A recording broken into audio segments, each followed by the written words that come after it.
The Boy at the Back of the Class, Chapter 9.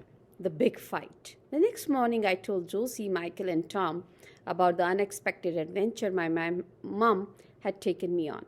And they all said they wanted to come with me next time and meet the man in the red turban with a king's heart, too. None of them had ever seen the inside of pomegranate before, so I tried to describe the color and shapes of the seeds to them on the bus to school, but they still looked confused, so I drew them this picture on the back of my exercise book instead. I think pomegranates are now my most favorite fruit in the whole wide world, not just because of the way they taste, but because of how they look. On the outside, they look like extra shiny balls that have been dipped into a bucket of sunset colors like peach and pink and gold, but the inside is even cooler because when you pull one open, it's like finding a million sparkling red rubies all squashed together inside a round suitcase and bursting to get out. You have to push each one out gently, Mom had said when she cut mine open and showed me how to pop the seeds out. See, as if you're plucking out jewels from the roof of a cave. She showed me how to peel off the skin lying between the seeds too. But I didn't like that part so much because the peeling looked like bits of old snake skin that I would see in a zoo once. That I had seen in a zoo once. I meant to give the pomegranate to the new boy at the end of the school day, but I was so excited that I couldn't wait until then. So as soon as the bell for the recess began to ring, I hid the pomegranate under my school sweater and hurried out onto the playground with it. We are not allowed to take food onto the playground because we are only supposed to eat snacks in the cafeteria. But I wasn't going to eat it or make anyone else eat it, so I didn't think it counted.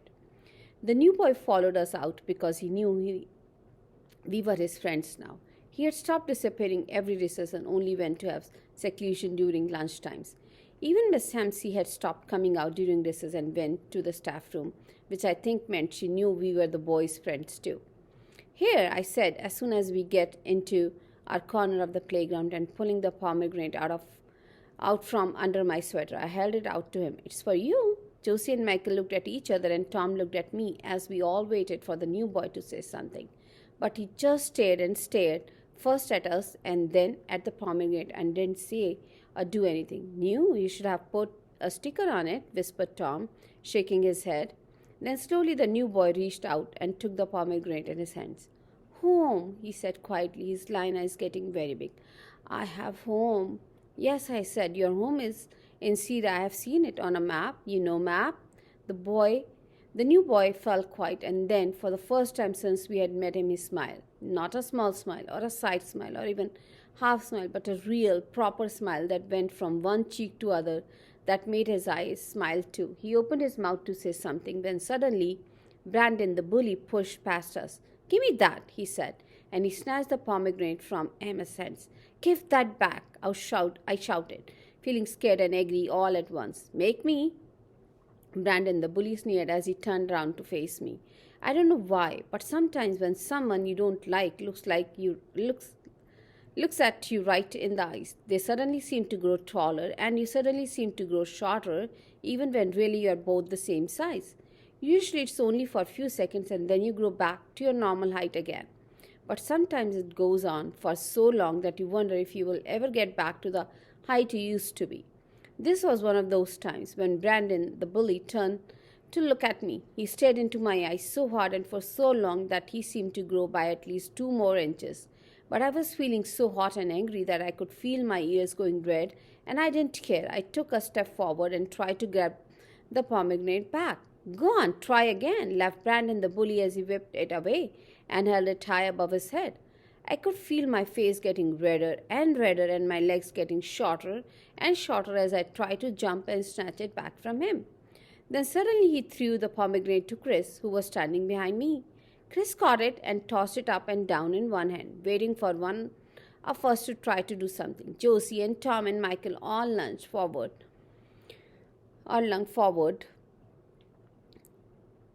but Chris was too quick and threw the pomegranate to Lamb, who quickly threw it back to Brandon the bully. This might have carried on all races because Brandon the bully likes playing this game and no one has ever beaten him at it. But then what happened next was so unexpected, so shocking, so fantastic that even Brandon, the bully, didn't know what to do.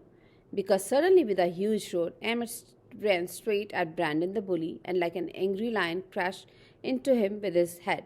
Brandon the bully fell backward and onto the ground, his legs swinging up into the air. We all gasped, but Emmett didn't stop there. He jumped on top, with his face red and patchy, and punched Brandon the bully as many times he could, shouting something that none of us could understand. Someone behind us cried out, "Fight!" and everyone on the playground ran over to watch. But, and this was the most shocking thing of all, it wasn't really a fight. You need two people at least to be fighting for it to be a fight. And Brandon the bully wasn't fighting back, not at all, not even for a second. Instead, he was holding his arms over his face as Emmett continued punching and roaring and shouting at him with all his might. "Break it up now," shouted a voice as the crowd parted and Mr. Irons and Mrs. Sanders came running through. But Emmett wouldn't stop. He was like a machine that didn't have an off button.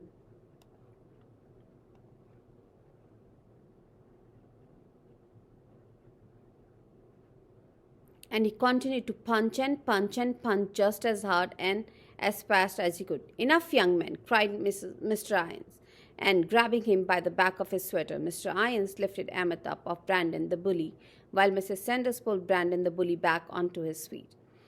Everyone fell quiet, but I don't know if that was because we were all wondering what was going to happen next or because none of us could believe that Brandon the bully had actually been hurt. His face was bright red and his light looks watery, and there was tiny stones from the playground stuck to the side of his cheeks. With a horrible glint in the eyes, Mr. Irons stared down at Emmett and shouted, "What do you think you are doing, boy? Emmett stared angrily at the ground and didn't say anything. "Who started this?" shouted Mrs. Sanders, who was so angry that she had forgotten to look over her glasses and was looking at everyone straight through them instead. I immediately pointed to Brandon the bully, and so did Tom and Josie and Michael. "Right, all of you, with me now," ordered Mrs. Sanders, dragging Brandon the bully by the arm across the playground into the school. Mr. Irons flicked his hand and pointed to the doors, his nose whistling louder than it had never ever whistled before. I followed Tom and Josie and Michael, and we all hung our heads and made our way through the crowds. Everyone stared at us and then stared at Emmett. His face was even redder than mine, and his eyes were so big and wet it looked as if they were drowning. He wiped away an angry tear and looked back over his shoulder. I looked back too and saw a lot of bright pink spots all over the ground. The pomegranate had smashed open, and all its ruby red seeds had been crushed beneath everyone's feet. After we told Mrs. Sanders all about what had happened, she gave me 50 lines to do for taking the pomegranate onto the playground and said that Emmett and Brandon the bully had to rinse every night for the rest of the week with Mr. Irons. We tried to tell her and Mrs. Can that the fight wasn't Emma's fault. Sometimes hitting someone when they are being horrible and taking something that's yours away from you can make you feel 100 times better than just telling a teacher ever would. Even 1,000,000 times better. But they just shook their heads and said that Emma should never have hit Brandon the bully. We didn't say anything after that because sometimes you can tell when grown-ups won't listen to you anymore. Usually they say, "That's the end of it," or "I have said my piece," or "That's it." But teachers always say, "That's all, you can leave now." As we left, I told Emmett that I was sorry for getting him into trouble and that I would try to find another pomegranate for him. All he did was give me a nod and a thumbs up. I think it was his way of telling me not to worry and that being able to roar like a lion on top of a bully was worth doing lines for, even if it was hundreds of them in a language he didn't know how to speak yet. As we all went home that afternoon, we talked about the big fight and how Emmett was going to be famous because he was the first boy ever to beat up Brandon the bully. "You wait and see," said Tom. "Everyone's going to want to be his friend now, even the cool kids." I guess Tom was right, but it made me feel sad. If Emmett made friends with the cool kids, that meant he wouldn't talk to us or play soccer with us anymore.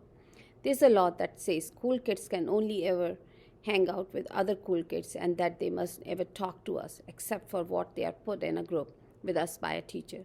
I don't know who wrote the law, but Michael knows all about it. I guess his mom must have told him. But it turned out Michael was wrong about the law because Emmett never stopped being our friend, not even after he became the most popular boy in school for beating up Brandon the bully. and not even when all the newspapers in the world made him the most famous refugee boy on the planet.